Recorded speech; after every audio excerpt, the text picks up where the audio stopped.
As many of you already know, this past weekend I helped organize a 30-hour famine for our high school students.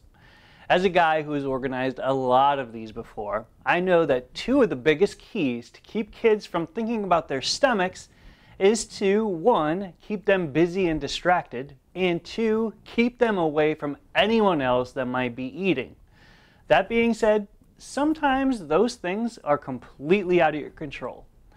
This is what happened this past weekend. Because even though I had my schedule all planned out, God had other plans.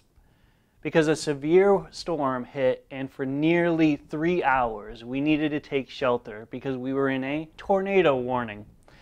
That's right, nearly 3 hours of doing absolutely nothing but waiting for the tornadoes to pass by. And it would have been one thing if we were doing this alone, but we weren't. We were joined by nearly 50 other community members, all seeking shelter from the severe weather.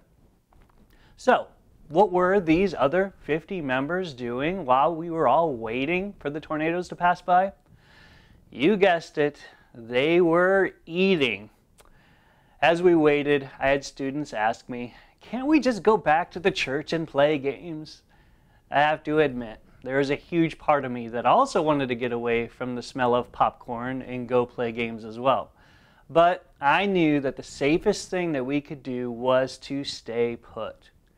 Even though the decision was not an easy one, I knew it was the right one because I know how powerful tornadoes can be. But what is it that gives tornadoes their power? Psalm 147 answers this question for us. He sends his command to the earth.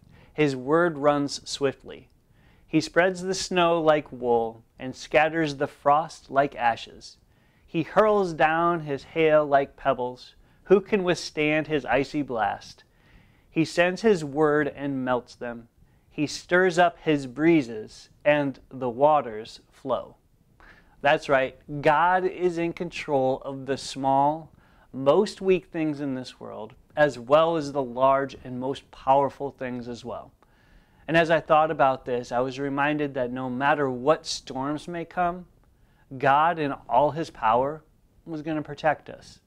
So my challenge for you this week is to think about what God is doing as you watch the weather. Watch what he's doing in the small breeze that flows through your backyard, as well as the severe storms that are bound to hit, especially if you live in Kansas.